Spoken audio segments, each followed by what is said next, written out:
여러분 안녕하세요.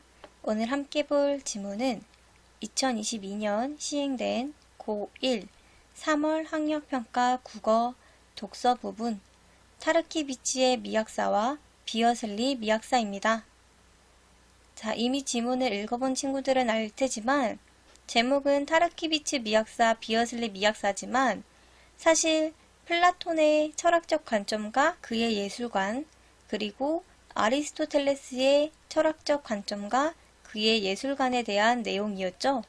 자, 그렇다면 우리 플라톤의 예술관과 아리스토텔레스의 예술관이 어떻게 다르고 왜 달라졌는지 그 이유를 살펴보도록 하겠습니다. 지문 분석부터 들어가도록 할게요. 가 먼저 보면 자, 플라톤은 초월세계인 이데아계와 감각세계인 현상계를 구분했다. 자, 지금 플라톤은 세계를 두 가지로 나눈 건데요. 바로 초월세계인 이데아계와 감각세계인 현상계입니다. 이데아계와 현상계의 구분을 묻는 문제가 출제될 가능성이 있습니다. 자, 그렇다면 우리는 이데아계란 무엇이고 현상계란 무엇인지 그 설명을 봐야겠죠. 영원 불변의 이데아계는 현상계에 나타난 모든 사물의 근본이 되는 보편자, 즉 형상이 존재하는 곳으로 이성으로만 인식될 수 있는 관념의 세계이다. 자, 이 한 문장에 나타난 이데아계의 특징을 살펴볼게요. 첫 번째로 이데아계는 영원 불변하고요. 두 번째로 형상, 즉 현상계에 나타난 모든 사물의 근본이 되는 보편자가 존재합니다. 세 번째로 이성으로만 인식 가능하고요. 네 번째로 관념의 세계라는 이데아계의 특징을 여러분들이 알아두고 있어야겠죠?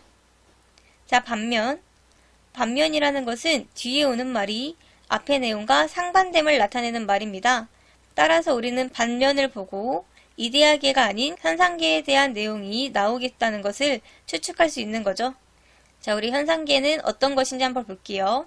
현상계는 이데아계의 형상을 바탕으로 만들어진 세계로 끊임없이 변화하는 사물이 감각에 의해 지각된다. 자, 여기까지 현상계의 특징 보면 일단 이데아계, 형상 보편자를 모방한 곳이고요. 감각에 의해 지각되는 곳인 거죠. 자, 플라톤에 따르면 현상계의 모든 사물은 형상을 본뜬 그림자에 불과하다. 자, 현상계의 모든 사물은 형상을 모방한 것인데 그 때문에 현상계의 모든 사물은 형상을 본뜬 그림자에 불과하다고 본 것이죠. 자, 여러분들 지금 현상과 형상이라는 단어가 나오는데 이 두 가지 헷갈리면 안 됩니다. 그렇다면 그 다음 문단으로 넘어갈게요. 이러한 관점에서 플라톤은 예술을 감각 가능한 현상의 모방이라고 보았다. 자, 여러분, 우리 감각에 의해 지각되는 곳은 현상계였죠. 그리고 형상을 모방한 것이 현상이었는데 현상을 모방한 것이 다시 예술이다 라고 얘기하는 것이죠. 그렇다면 형상이라는 본질에서 더 멀어진 것이기 때문에 플라톤은 예술을 부정적으로 보겠구나 라는 걸 추론할 수 있습니다. 예를 들어 목수는 이성을 통해 침대의 형상을 인식하고 그것을 모방하여 침대를 만든다. 자, 일단 예를 들어 나왔으니까 내용 전개 방식 예시가 사용된 것이고요. 목수는 이성을 통해 라고 했으니까 우리 이성이라는 것은 이데아계를 인식할 수 있는 방법이었죠. 침대의 형상을 인식했다는 것은 이데아계에 존재하는 형상, 보편자를 인식했다는 것이고요. 자, 그것을 모방하여 침대를 만든 것은 현상을 만든 거죠. 그리고 화자는 감각을 통해 이 침대를 보고 그림을 그린다.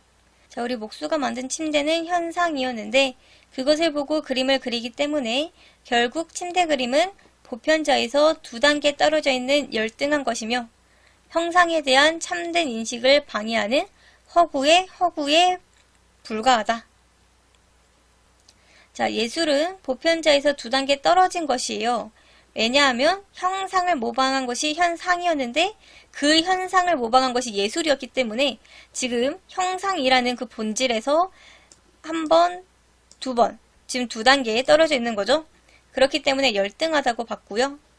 형상에 대한 참된 인식을 방해한다라고 본 것까지 여러분들이 기억하고 있어야겠죠. 따라서 플라톤은 예술에 부정적인 시선을 가지고 있음을 우리가 추론할 수 있습니다. 이데아계의 형상을 모방하여 생겨난 것이 현상인데 예술은 현상을 다시 모방한 것이기 때문이다. 자, 우리가 앞에서 계속 얘기했던 부분이죠. 형상을 모방한 것이 현상이고 현상을 모방한 것이 예술이다 라는 거. 자, 여러분들 형상과 현상을 헷갈리면 안 돼요.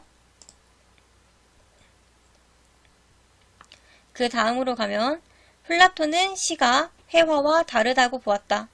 고대 그리스에서 음유시인은 허구의 허구인 서사시나 비극을 창작하고 이를 작품 속 등장인물의 성격에 어울리는 말투, 몸짓 같은 감각 가능한 현상으로 연기함으로써 다시 허구를 만들어냈다.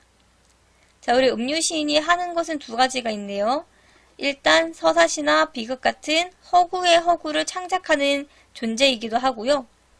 등장인물을 감각 가능한 현상으로 연기함으로써 다시 허구를 만들어내는 존재이기도 합니다. 자, 그렇다면 음유시인이 허구의 허구를 창작하고 다시 허구를 만들어내니까 플라톤은 음유시인을 부정적으로 바라봤겠죠? 그럼 정말 부정적으로 봤는지 봅시다. 이 과정에서 음유시인의 연기는 인물의 성격을 드러내는데 이는 감각 가능한 외적 특성을 모방해 감각으로 파악될 수 없는 내적 특성을 드러내는 것이다. 자, 그렇다면 우리 등장인물의 성격에 어울리는 말투나 몸짓 같은 것들은 감각 가능한 외적 특성이지만 인물의 성격이라는 것은 감각으로 파악될 수 없는 내적 특성인 거죠. 그래서 음유시인은 말투, 몸짓과 같은 감각 가능한 외적 특성을 모방해서 인물의 성격과 같은 감각으로 파악될 수 없는 내적 특성을 드러낸다는 얘기입니다. 그 다음으로 가면은 플라톤은 음유시인이 용기나 절제 같은 덕성을 갖춘 인간이 아닌 저급한 인간의 면모를 모방할 수밖에 없다고 주장했다. 가령 화를 잘 내는 인물은 목소리가 거칠어지고 안색이 붉어지는 등 다양한 감각 가능한 현상들을 모방함으로써 쉽게 표현할 수 있지만 자, 그러면 지금 화를 잘 내는 인물이 저급한 인간이고 덕성을 갖추지 않은 인간인 것을 알 수 있는 거죠. 자, 이렇게 저급한 인간이고 덕성을 갖추지 않은 인간은 감각 가능한 현상들로 쉽게 표현할 수 있지만 용기나 절제력이 있는 인물에 수반되는 감각 가능한 현상은 어렵기 때문이다. 자, 그래서 덕성을 갖춘 인간은 모방할 수 없다고 본 것이죠. 따라서 플라톤은 음유시인의 연기를 보는 관객들이 이성이 아닌 감정이나 욕구와 같은 비이성적인 것들에 지배되어 타락하게 된다고 보았다. 자, 여러분, 우리 플라톤은 이데아계를 지향하니까 인간들이 이성을 가지는 것을 목표로 삼아야 할 텐데 우리 음유시인의 연기는 지금 이성이 아닌 비이성적인 것들에 지배된다고 보았기 때문에 우리 음유시인의 연기를 부정적으로 보겠구나라는 거 알 수 있고요. 그리고 관객들을 타락하게 만든다 했으니까 음유시인과 음유시인의 연기를 부정적으로 보는구나라는 거 알 수 있는 거죠. 자, 플라톤은 예술이 관객들을 타락시킨다고 본다는 옳은 선지가 아리스토텔레스와의 입장과 비교하라는 문제가 출제될 가능성이 있습니다. 따라서 여러분들은 그 다음에 볼 아리스토텔레스의 관점도 잘 알아놔야겠죠? 나로 넘어가도록 합시다. 자, 아리스토텔레스는 이데아계가 존재한다고 보지 않았다. 이것은 플라톤과의 차이점이죠. 아리스토텔레스의 사상은 플라톤의 사상을 수용하지 않아서 등장했다는 식의 옳은 선지가 출제될 가능성이 있습니다. 자, 예컨대 가와의 내용 전개 방식을 비교하는 문제가 출제될 가능성이 있겠죠? 우리 가도 예를 들어서 설명하고 있었다는 거 연관해서 기억합시다.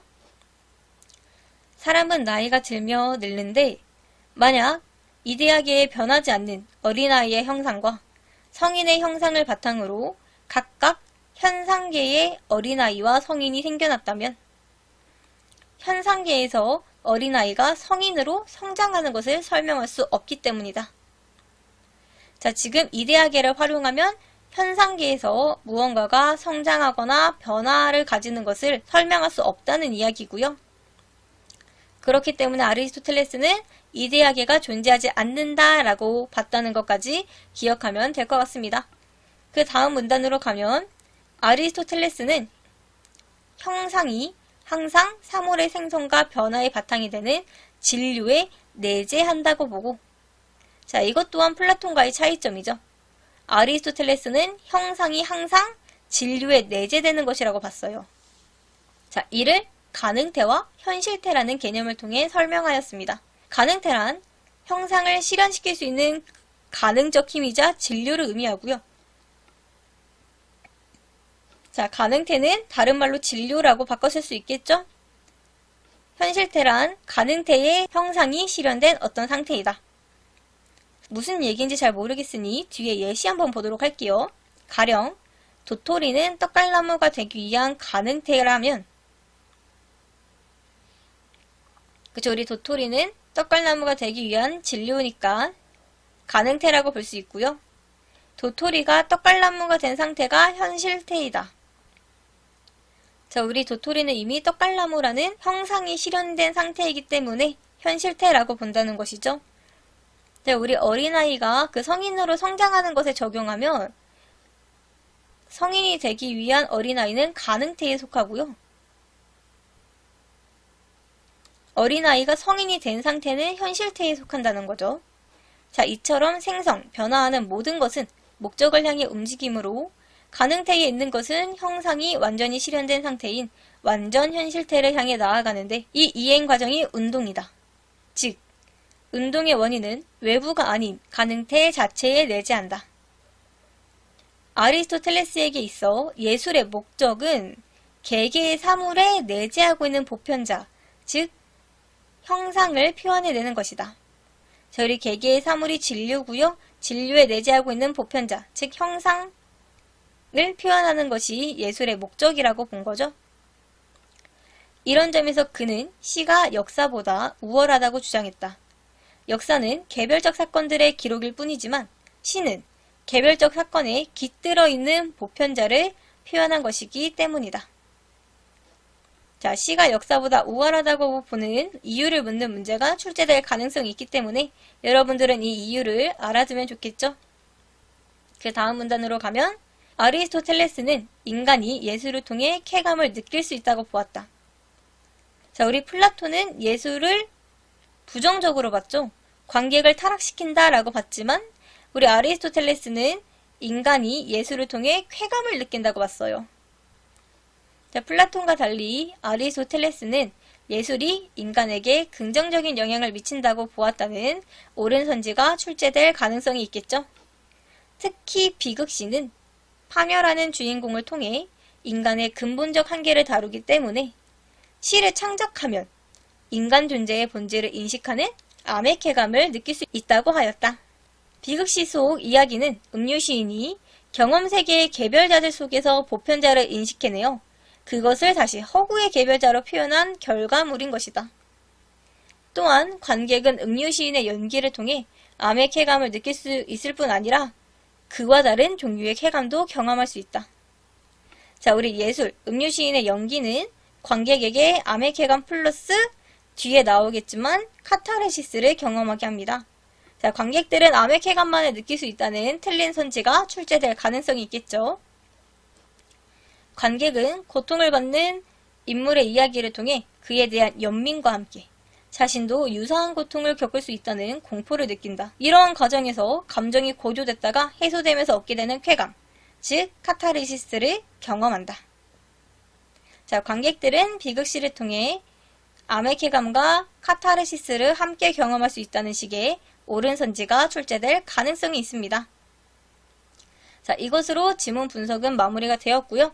우리 관련 문제 3개 정도만 보고 이번 영상 마무리하도록 할게요.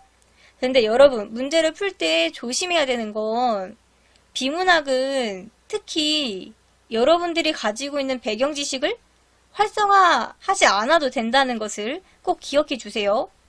만약에 플라톤과 아리스토텔레스를 이미 공부하고 온 친구들이 문제를 풀 때 가장 많이 실수하는 게 본인의 그 배경 지식 가지고 문제를 풀었다가 틀리게 되는 경우가 많은데 그 이유는 지문이나 보기에 제시되어 있지 않은 내용은 우리가 적절하지 않다고 보기 때문이에요.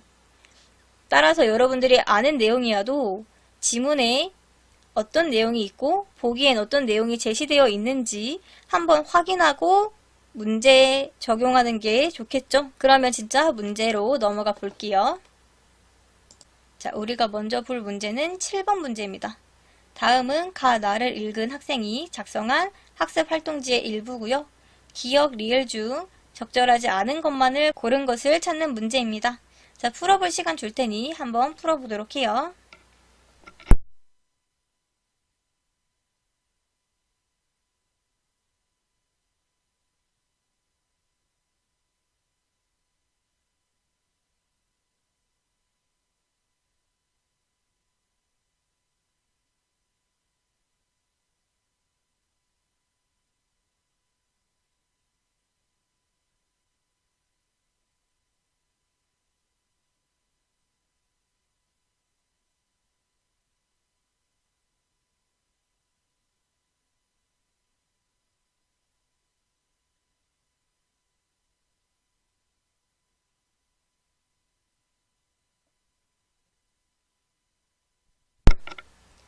여러분 같이 보도록 합시다. 자, 7번에 적절하지 않은 것만을 고른 것은 3번이었죠. 자, 우리 일단 기억 보면은 우리 형상을 모방한 서사시나 비극을 창작하고 이를 연기함으로써 다시 허구를 만들어냈기 때문에 음유시인을 부정적으로 바라봄이라는 게 기억과 디귿인데 여러분 서사시나 비극은 형상을 모방하는 건가요? 아니죠. 형상을 모방한 현상을 모방한 것이기 때문에 기억은 적절하지 않고요. 디귿, 음유시인을 부정적으로 바라본 것은 적절하죠. 니은, 리을 가면은 관객에게 암의 쾌감만을 주기 때문에 음유시인을 긍정적으로 바라본. 자, 여러분 우리 이거 아까 지문 분석에서 나올 수 있는 선지다 라고 얘기했죠. 관객에게 암의 쾌감과 카타르시스를 줄 수 있기 때문에 니은이 잘못되었고요. 리을은 적절하게 되죠. 따라서 적절하지 않은 것은 기억과 니은 3번이었습니다. 다음으로는 바로 9번 문제 가보도록 할게요. 윗글에 대한 설명으로 적절하지 않은 것 고르는 문제고요. 이것도 풀어볼 시간 줄 테니 풀어봅시다.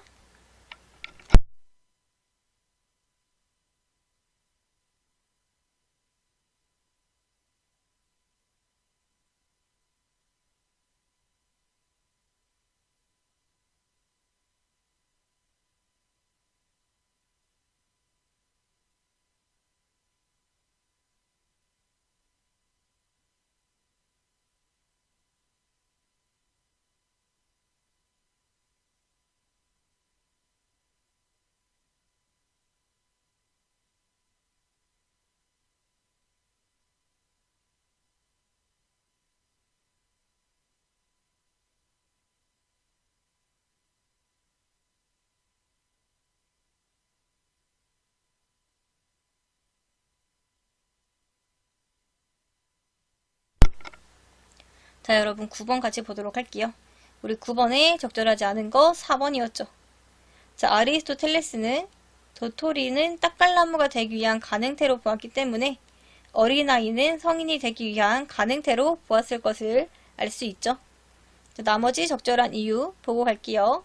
1번 현상계의 모든 화물은 형상을 본뜬 그림자에 불과하다는 것을 보면 현상계는 형상, 즉 이데아계를 본떠서 만들어졌음을 알 수 있는 거죠. 따라서 현상계는 이데아계를 모방해서 만들어졌다고 할 수 있고요. 2번 플라톤은 용기나 절제력이 있는 인물에 수반되는 감각 가능한 현상을 표현하기 어렵기 때문에 용기나 절제 같은 덕성을 갖춘 인간을 모방하기 어렵다고 했으므로 적절하게 됩니다. 3번 이성이 아닌 감정이나 욕구와 같은 비이성적인 것을 통해 플라톤은 감정이나 욕구를 비이성적인 것들이라고 보았음을 알 수 있는 거죠. 5번 아리스토텔레스에게 있어 예술의 목적을 서술해줬던 부분이 있어요. 그 부분을 보면 예술은 개개의 사물의 형상을 표현하기 때문에 아리스토텔레스는 시가 역사보다 우월하다고 보았음을 알 수 있습니다. 따라서 적절하지 않은 거 4번이었습니다. 마지막으로 10번 문제 보고 마무리하도록 할게요. 자, 10번도 다음은 가다를 읽고 학생이 작성한 활동지의 일부고요. 가다에 대한 평가를 바르게 짝지은 것을 고르면 됩니다. 이것도 풀어볼 시간 줄 테니 한번 풀어보도록 해요.